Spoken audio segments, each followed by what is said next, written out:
Hi, I'm Nicholeen Peck. I teach parenting and communications, relationships, all through the lens of self-government. And in this video, we're going to be answering the question, what is the most effective parenting style?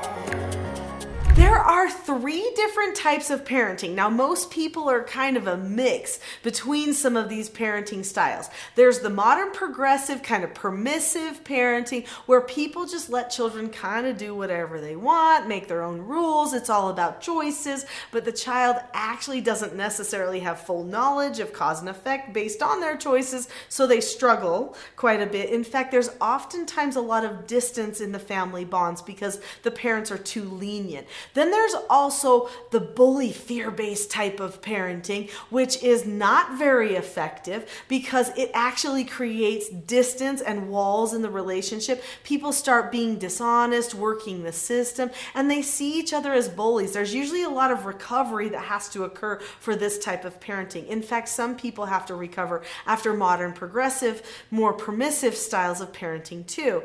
So what type is the type we're looking for? It's a type of parenting called traditional strict or assertive parenting. In this type of parenting, a person prepares ahead of time for what type of parent they're going to be. In this video, I'm going to go into more detail about traditional strict parenting, and I'll give you some key things that you can do in order to be a more assertive parent in your family. So I hope with those brief descriptions of the parenting styles, you've maybe pondered, what type of style of parent am I? Now, I know once I started studying the parenting styles, I felt liberated. So there were certain ideas that were coming in from one parenting philosophy camp, such as things should always feel good or something like that. And not that that's bad. I mean, that sounds good. So I was like, well, that's great.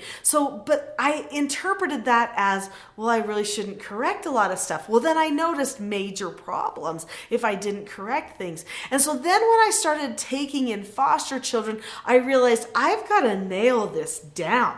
I cannot be all over the place, spanking 1 minute and then just letting them do whatever and choose whatever they want the next minute, which was what I was doing with my 3-year-old, and he was all over the place. Poor child. You know, that first child, I often call them the pancake child because it's like they're a little burned on the outside, a little pudding in the middle, not quite cooked right, because you try all this stuff on them. And finally, by the time you get to the other children, you've got things a little bit more worked out. Anyway, so my oldest child didn't have the best start to the parenting because I didn't know what I was doing. But when I took in these other children, I really started studying parenting, and I realized that I had to know what I was doing. I had to have a concrete plan. Now, just wanting that was a tipping point for me to become now an assertive parent.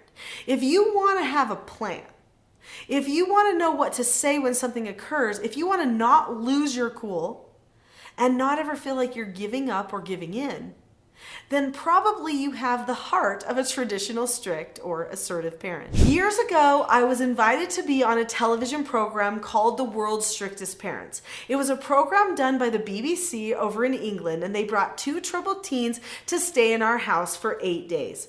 The whole premise of the program was that they would take children who had been raised by families who had what they called the emptying out of the adult identity, meaning that they were more modern progressive, definitely permissive. They would either fight or give in. Bully and permissive parenting all the time, back and forth, not knowing exactly how to help this child. But if they put them in a home where a person knew what type of parent they were going to be, and they had a plan, they had skills, they had things in place for their success, then that child would change. And they wanted everybody to see the change. Well, sure enough, that change happened when they brought 2 troubled teens to stay in our home for 8 days. They changed. The first 2 days were full of tantrums and frustration by them. We were always calm the whole time, but by the last day, in fact, even on day like 2 and 3, things changed. But by the end, they were begging not to leave our house, and we were all crying. We were so bonded together that they truly had a life-changing experience. And it was so beautiful. And it was because we had decided ahead of time what type of family we wanted to be. Now that BBC show, which you can see by clicking the link that's provided here for you, is actually a show that will show you what it feels like in a home when the parents are loving and firm at the same time, which is exactly what a traditional strict parent is. When I decided to be on that program, I wasn't sure I liked the word strict, to be honest. I thought strict meant ornery or mean. And then this friend of mine said, Nicholeen, you don't understand strict. You're the most strict parent I know. She's like, a strict parent doesn't need to yell. And I thought, I guess I don't understand strict. Here I apparently am a strict parent, but I have no idea what that means. And so I looked up the word strict in Webster's 1828 dictionary, and it said that it was a person who governs themselves by a certain set of principles. And I went, oh, I am strict. I totally am. I try to have my practice or my actions match my principles. That is the most effective style of parenting, because then you are not being a hypocrite. You are not saying principles on one hand and doing something else to be manipulative on the other. None of us want to get stuck in that position in our parenting. So I decided to weed out all the manipulations, all the lies that I was believing, all the assumptions, all the outbursts, and instead I chose to have skills, to have tools for success. Before I get to some of the solutions that you're probably looking for, click that subscribe button. This channel has tons of content that is going to help you and your family have better relationships and be more confident in your parenting. So everything that I teach has to do with self-government. Well, what is self-government? Self-government is a pre-planned kind of parenting. So the definition of self-government is being able to determine the cause and effect of any given situation and possessing a knowledge of your own behaviors so that you can control them. So I want to teach that to my children. I want them to learn cause and effect. I want them to learn it's okay to examine myself, find a problem, and fix it. That this is healthy and this is good. But they are not going to learn this unless I have chosen that I'm going to learn from cause and effect, that I'm going to examine myself and choose to fix my problems too. So the best type of parent is an honest parent who lives according to their principles. And that is exactly what I've been trying to do for many, many years. Now, I'm not perfect, right? We're just humans. And to be completely self-governed all the time is quite a feat. But I will say that I went from being a mom who spanked occasionally, who got frustrated and a little bit angry and had a toddler who was throwing things and having major tantrums, to all of a sudden being a mom who was not fazed by anything. I had calmness. In fact, calmness is the hallmark of a person who is self-governed.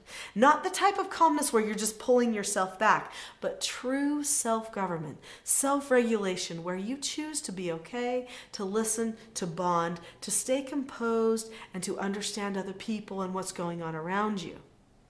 I picked that. In fact, I created a skill set for it. I would like to share some of my calmness training with you for free. So I have something on my website called the Calm Parenting Toolkit. And because you've watched this video, I would like to give that toolkit to you for free.